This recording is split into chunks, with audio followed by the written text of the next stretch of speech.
अस्सलाम वालेकुम स्टूडेंट। इस एक्सरसाइज का जो क्वेश्चन नंबर 11 है, इसमें उसने हमें एक ट्रायंगल देख सकते हैं दे दिया, डब्ल्यू एक्स वाई दे दिए, उसके इन साइड भी दो ट्रायंगल यानी उसी को अल्टर कर कर दो और ट्रायंगल बना लिए। तो उसमें कुछ गिवन डेटा दे दिया ये यहाँ पर मैंने सारा डेटा लिख दिया। मैं यहाँ पे आपको एक्सप्लेन कर देता हूँ, आप यहाँ पे देख सकते हैं। ये देख सकते हैं कि हमारे पास डब्ल्यू पी या पी डब्ल्यू 18 है, पी से एक्स तक जो है 14 है और क्यू से एक्स तक 9.8 है और ये वाली जो है क्या है 24 है। और यहाँ पे जो वाई पे एंगल बन रहा है ना, ये 90 का बन रहा है। ये पूरा जो एंगल बनेगा ना, इनफैक्ट यहाँ पर इस एंगल की बात कर रहा है, वो जो शुरू में एंगल मैंने लिखा है कि एंगल वाई 90 डिग्री का। अब हमें फाइंड करने के लिए दो चीजें कह रहा है। एक कह रहा है लेंथ ऑफ वाई क्यू, कि वाई से क्यू तक जो लेंथ है वो कितनी होगी, और दूसरा क्या कह रहा है कि X P Y, X P Y जो हमारे पास एक ट्राइंगल है उसका एरिया कितना होगा। एक्स पी वाई कुछ ऐसे है कि यहाँ से देखें यहाँ तक और इनके बीच में ना यहाँ पर एक 90 का एंगल बन रहा होगा, ठीक है। तो ये वाली लाइन, ये और ये, जैसा कि मैंने यहाँ पर इसको बना दिया, मैंने इसी को ऐसी ही शेप में बना दिया। ये देख सकते हैं पी और फिर वाई, पी वाई, और इधर देखो पी एक्स और ये वाली साइड ऐसे, ये एक राइट एंगल बन गई है, जिसमें यहाँ पे 14 है, यहाँ 90 है। ये हम फाइंड करेंगे तो लिख देंगे। तो सबसे पहले हम ऐसा करते हैं कि वाई क्यू को फाइंड करते हैं। अब वाई क्यू को फाइंड करने के लिए हम क्या करेंगे, ये पूरी ट्राइंगल ले लेंगे जिसका नाम क्या है डब्ल्यू वाई एक्स जो है, ये पूरी ट्राइंगल ले सकते हैं। ये देखें, ये डब्ल्यू है, मैंने डब्ल्यू लिखा, इधर वाई है, ये देखें वाई है, ये वाली लाइन है, ये कितनी है 24 है, तो मैंने 24 लिख दिया। इधर देखें वाई से एक्स है, ये देखिए मैंने वाई एक्स लिख दिया। और यहाँ से एक्स डब्ल्यू, ये वाला है, एक्स से डब्ल्यू, ये पूरी लेंथ जो है ये कितनी है 32 मीटर है। अब क्यों 32 है, क्योंकि मैं ये जो डब्ल्यू एक्स है ये पूरी लाइन है जिसके दो पार्ट है, यहाँ से यहाँ तक 14 है और यहाँ से यहाँ तक क्या है 18 है। इन दोनों पार्ट को जब आप ऐड करते हो तो 32 बनता है। इसी वजह से आगे मैंने लिख दिया कि यहाँ से यहाँ 18 है तो मैंने 18 लिखा, प्लस अगला जो इसका पार्ट है वो 14 है, इन दोनों को ऐड करो तो 32 मीटर बनता है। तो यहाँ पर मैं मेंशन कर दूंगा कि in triangle W X Y मैं ये वाली ट्राइंगल जो पूरी ट्राइंगल है इसके बीच में जो मजीद काट कर दो ट्राइंगल बनाई गए उनको फिलहाल मैं नहीं ले रहा, मैं पूरी ट्राइंगल को ले रहा हूँ। तो इसलिए अब मेरे पास क्या होगा, क्योंकि एक राइट एंगल ट्राइंगल है और मैं यहाँ पे मेंशन कर दूंगा कि एंगल जो y है ये 90 डिग्री के और राइट एंगल ट्राइंगल है बाय अप्लाइंग पाइथागोरस थ्योरम, ठीक है, अप्लाइंग पाइथागोरस थ्योरम, ठीक है, पाइथागोरस थ्योरम। अब पाइथागोरस थ्योरम क्या कहता है कि जो हाइपोटेन्यूज का स्क्वायर होता है परपेंडिकुलर का स्क्वायर और बेस के स्क्वायर की इक्वल होता है। बेस स्क्वायर पहले लिख लें, परपेंडिकुलर को बाद में लिख लें, इससे कोई फर्क नहीं पड़ता। अब आपके पास क्या है कि ये जहां पर आपका राइट एंगल बनता है ना, उसके बिल्कुल अपोजिट साइड पे आपका क्या होता है, हाइपोटेन्यूज होता है। तो ये आपका हाइपोटेन्यूज है। अब हाइपोटेन्यूज के अगर आप अपोजिट सामने देखें, हाइपोटेन्यूज के सामने तो आपका परपेंडिकुलर होता है। तो हाइपोटेन्यूज परपेंडिकुलर के बिल्कुल डाउन जो होता है वो आपका क्या होता है, बेस होता है। तो ये साइड यानी कि जो आपके पास एक्स वाई जो है वो आपका बेस है। तो अब देखें जो हाइपोटेन्यूज है वो हमारे पास कितने है जी, 32 है। तो हम क्या ले लेंगे, 32 का स्क्वायर आ जाएगा। और परपेंडिकुलर हमारे पास कितना है 24 है, तो हम क्या कर लेंगे 24 का स्क्वायर ले लेंगे। बेस हम देख सकते हैं कि हमारे पास एक्स वाई है, तो हम एक्स वाई लिख देंगे, एक्स वाई और इसका स्क्वायर ले लेंगे। अब हम चेक करते हैं कि 32 को का स्क्वायर हमारे पास कितना आता है। 32 का स्क्वायर हमारे पास आ गया जी 1024 आ गया, 1024 आ गया, इस इक्वल टू 24 का स्क्वायर होता है 576 प्लस एक्स वाई का जो है वो स्क्वायर आ जाएगा।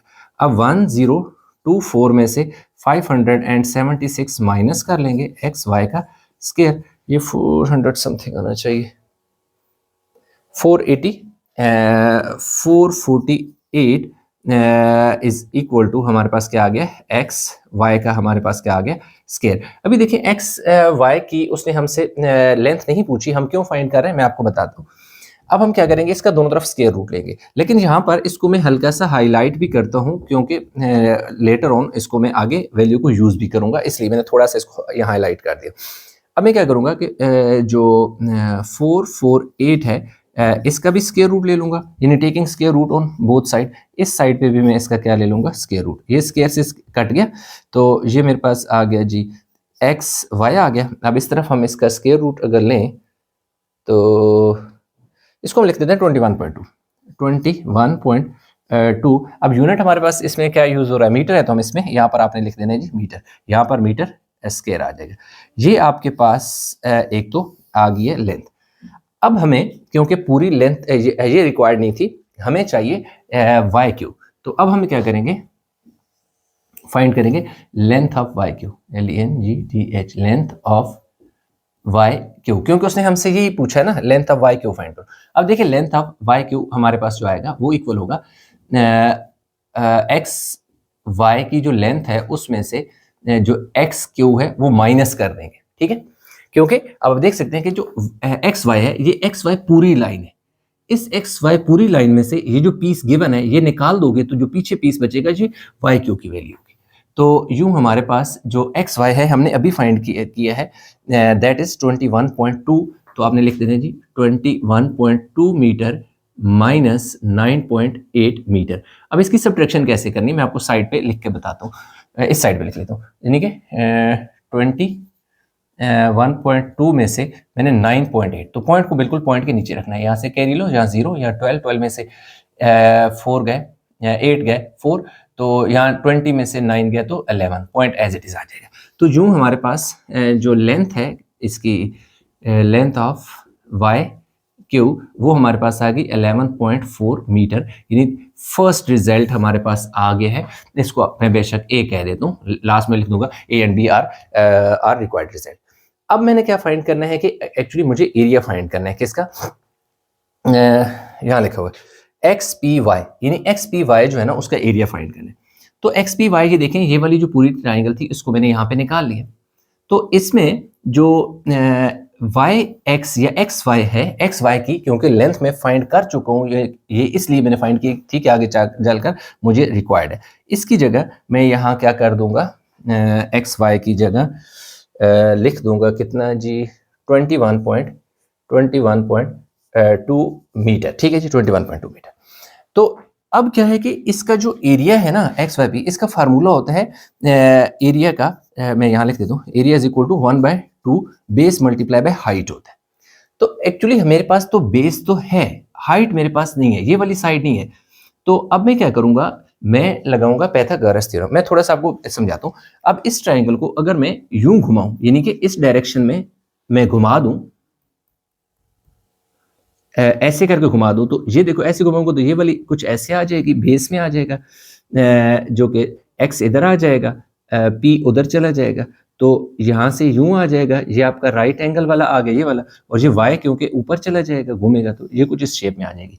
तो उस पे मेरे पास जो देखें एक्स पी है, ये मेरे पास देखो क्या है 14 है, जबकि ये वाली साइड जो है ये कितनी है जी 21.2 है। तो इसका मैंने हाइपोटेन्यूज जो है ना वो मैंने क्या करना है, फाइंड करना है।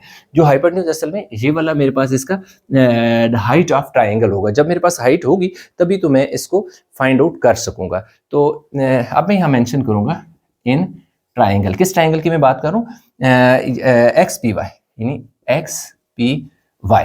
इस पे मैं पाइथागोरस थ्योरम लगाता हूँ, हाइपोटेन्यूज का स्क्वायर, परपेंडिकुलर का स्क्वायर और बेस का स्क्वायर। हाइपोटेन्यूज मेरे पास देखें क्या है जी, क्या है एक्स वाई है, तो मैं यहाँ पे लिख दूंगा एक्स वाई का square is equal to, perpendicular मेरे पास क्या है पी वाई है, तो मैं यहाँ लिख दूंगा पी वाई का स्क्वायर, और बेस मेरे पास क्या है एक्स पी या पी एक्स पी लिख देते हैं उसका स्क्वायर। अब मैंने यहाँ पे कहा आपको कहा था कि मैं ये हाईलाइट कर रहा हूँ, क्यों हाईलाइट कर रहा हूँ, क्योंकि मुझे एक्स वाई का स्क्वायर जो है ना इसको मैं क्या कह देता हूँ इक्वेशन 1, ठीक है। अब मैं इस इक्वेशन से ये जो एक्स वाई स्क्वायर है, ये देख सकते हैं एक्स वाई स्क्वायर की वैल्यू 448 मीटर स्क्वायर है, तो इसलिए मैं यहाँ लिख दूंगा 448 metre square is equal to, आगे मेरे पास पी वाई है, पी वाई क्योंकि मैंने फाइंड करना है तो मैं पी वाई को ऐसे ही रहने देता हूँ, जबकि एक्स पी मेरे पास कितना है जी देखो 14 है इसका स्क्वायर, तो 14 का स्क्वायर 196 होता है। तो अब मेरे पास क्या आ जाएगा 448 metre square is equal to P Y का स्क्वायर प्लस 196 मीटर स्क्वायर। अब इसको मैं इधर ले आता हूँ, 448 metre square minus 196 metre square is equal to P Y का square.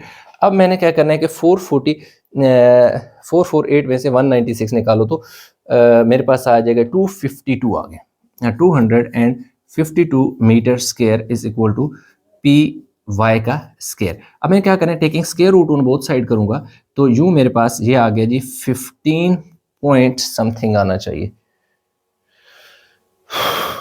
15.8 metre is equal to P Y. अब पी वाई तो मुझे क्योंकि इसकी हाइट है, इनफैक्ट ये मेरे पास क्या है, इसकी असल में हाइट आ गई। अब मैं यहाँ लिख देता हूँ 15.8 आ गए, 15.8 मीटर आ गए। अब लास्ट स्टेप इसमें हमारे पास एरिया का रह गया, तो मैं फार्मूला लगा दूंगा, area of triangle X P Y is equal to 1/2, क्योंकि बेस मल्टीप्लाई बाय हाइट है तो मैं लिख दूंगा पी एक्स और पी वाई। अब मैं वैल्यू पुट कर दूंगा 1/2। देखिए पी एक्स की वैल्यू मेरे पास क्या है जी 14 है, तो ब्रैकेट में मैं 14 लिख दूंगा, और पी वाई की वैल्यू मेरे पास क्या है 15.8 है। तो अब मेरे पास ये 2 के टेबल से कट जाएगा, 2 के टेबल से क्या होगा 7 टाइम आएगा, तो यूँ मेरे पास क्या आ जाएगा जी 7 मल्टीप्लाई बाय 15.8। अब मैंने सिंपल क्या करना है कि 7 मल्टीप्लाई बाय इन दोनों को करना है, तो ये मेरे पास सारे 110.6 आ जाएगा, 110.6 है हमारे पास रिकॉर्डिंग में, जैसे थोड़ी सा एक जगह है इसमें लिख लेते हैं 110.6 मीटर स्क्वायर। तो अब क्योंकि हो सकता है नीचे रिकॉर्डिंग में थोड़ा सा जगह हमें हो सकता है कट जाए, तो अब हम लिख देते हैं यूं हमारे पास क्या आ जाएगा जी, area of triangle X P Y जो कि इक्वल आ गया हमारे पास 111 मीटर स्क्वायर आ गया, ठीक है जी, या इधर लिख लें 111 मीटर स्क्वायर, आप इसको ऐसे लिख लें, ठीक है। तो यूं हमारे पास इसका जो एरिया है वो 111 मीटर स्क्वायर आ गया, या बेशक आप इधर भी लिख लें 111 मीटर स्क्वायर। ये हमारे पास ये आ गया इसका एरिया ऑफ ट्राइंगल, बेशक यहाँ लिख लें area of triangle X P Y, यही चीज़ हमें चाहिए थी। तो यूं हमारे पास ये क्वेश्चन क्या हो गया जी स्टूडेंट, कंप्लीट हो गया। इसके थोड़ा सा ये देखें हाईलाइट हो गया, 111 मीटर स्क्वायर हमारे पास इसका आंसर आ गया। तो यूं हमारे पास यही दो रिक्वायर्ड रिजल्ट थे, दैट इज ए, इसको बी में कह देता हूँ, this is the B, A and B are required result. तो क्वेश्चन हो गया कंप्लीट। आई होप क्वेश्चन समझ आ गए होगा, इसमें कहीं कंफ्यूजन नीचे कमेंट में जरूर बताइएगा।